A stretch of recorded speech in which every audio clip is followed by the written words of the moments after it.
মায়ের খরচ বহন করা কখনো ফরজ, কখনো ওয়াজিব, কখনো সুন্নাত, কিন্তু বউয়ের খরচ বহন করা সব সময়ের জন্য ফরজ। এই বউ যাকে আপনি বিয়ে করে নিয়ে আসছেন, তিনি আপনার দায়িত্বে।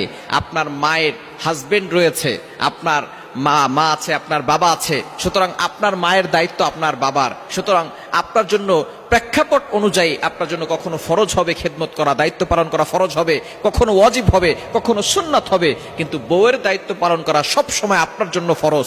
কিন্তু দুঃখজনক হলেও সত্য, অনেক পুরুষ সেই বউয়ের সাথে পুরুষের মতো ব্যবহার করে, সেই বউয়ের সাথে ভালো ব্যবহার করে না। মায়ের কথায় বউকে সকালবেলা 3 বার তালাক দেয়, বিকালবেলা 3 বার তালাক দেয়, আবার সেই বউর সাথে রাত কাটায়। সুতরাং এই জন্যই বর্তমান বিভিন্ন সংসারগুলোতে হারাম সন্তান পয়দা হচ্ছে। এজন্য আমাদেরকে সতর্ক থাকতে হবে। মায়ের কথায় বউয়ের উপরে রাগারাগি করা, আবার বউয়ের কথায় মাকে গিয়ে গালাগালি করা, এটা কোনো পুরুষের পরিচয় হতে পারে না। বউকেও ভালোবাসতে হবে, মাকেও ভালোবাসতে হবে। মা হচ্ছে শ্রদ্ধার জায়গা, বউ হচ্ছে ভালোবাসার জায়গা। এই দুইটি বিষয় খেয়াল রেখে সামনে অগ্রসর হতে হবে।